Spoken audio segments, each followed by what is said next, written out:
Hello မင်္ဂလာခင်ဗျာဒီကကျတော့ကျွန်တော်တို့ Nissan X-Trail 2016ပေါ့နော်2016ဒီကောင်လေးကကျတော့ Sona Okay ဆိုဒီကောင်လေးက Sona ရှင်းနောက်ရှိမယ်နော် Sona ရှင်းနောက်ရှိမယ်ကျွန်တော်တို့ဒီကောင်လေး Ford Light လေးရှိမယ်ကားလေးကတော့2016ဆိုတော့မစိုးလို့ပြောလို့ရတယ်နော်ဒီကောင်လေးကကျတော့အလွိုင်းလေးမှားတယ်နော်အလွိုင်းကသူ့အလွိုင်းလည်းမဟုတ်ဘူးအလွိုင်းကသူ့အလွိုင်းလည်းမဟုတ်ဘူး Okay အဲဆိုရင်ဒီကောင်မီးကြောက်လေးပါမယ် Okay အဲဆိုရင်အထဲထဲလေးနဲ့ကြည့်အောင်ထဲမဲ့ဆိုရင်ကျွန်တော်တို့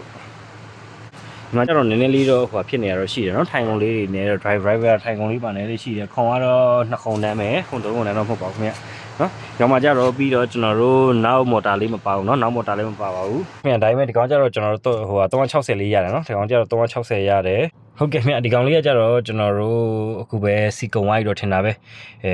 အစွမ်းတော့စမ်းနေသေးတယ်ဒီဟိုက3သိန်း3000ဝန်းကျင်လောက်ရှိမယ်ဒါပေမဲ့ဒီကောင်လေးကတော့ရတယ်နော်ဒီကောင်ရတယ်လုံးဝရတယ်ကျွန်တော်ဆွမ်းနာစမ်းထားတာ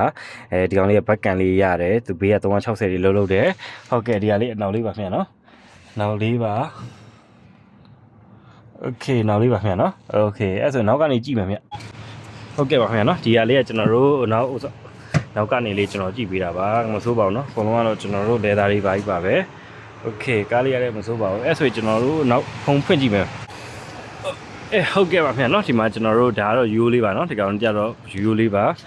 ဒီကတော့ကျွန်တော်တို့နောက်ဖုံဖွင့်ကြည့်တာပါနောက်ဖုံဖွင့်ကြည့်တာပါနောက်နည်းနည်းစပယ်ဘက်ဝီတော့ပါတယ်စပယ်ဝီတော့တခုတော့ပါတယ်โอเคအဲ့ဆိုရင်ကျွန်တော်တို့ဒီဟာလေးကားလေးကတော့မဆိုးပါဘူးကားလေးကတော့တတ်ပါတယ်နော်တတ်ပါတယ်ဟုတ်ကဲ့ပါခင်ဗျာเนาะကြည့်ရှုပေးလို့ကျေးဇူးတင်ပါတယ်ခင်ဗျာ